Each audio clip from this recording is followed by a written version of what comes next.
यसो नगर्नुहोस् न जबरजस्ती म जानै तयारै छु त लैजानुहोस् न कति समय लानुहुन्छ मलाई पक्राउ पुर्जी त मलाई जारी हुनु परेन र अहिले लेख्ने तपाईँले अब पक्राउ पुर्जी बनाउनुहोस् न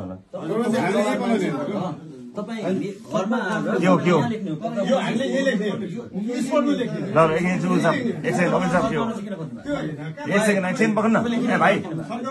ठिक छ त मलाई दिनुहोस् न त ल्याउनुहोस् कि ल्याउनुहोस् मैले सही गर्नु पऱ्यो नि मलाई दिनुहोस् पक्राउ पुर्जी कस्तो अचम्म यार एउटा पक्राउ दिनुहोस् न पक्राउ पुर्जी लेख्नुहोस् दिनुहोस् न भइगयो त ल दिनुहोस् वकिल साहब भोलि कानुनको विपरीत गरेपछि तपाईँ ठोक्नु होला नि त हाम्रो मुद्दा हाल्नु त्यस्तो भन्ने हुन्न नि म त गइसक्छु नि भोलि ठोक्नुस् न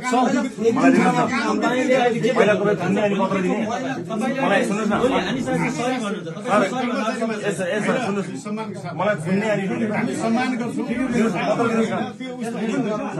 पत्र दिनु न पत्र ए पत्र दिनु न मलाई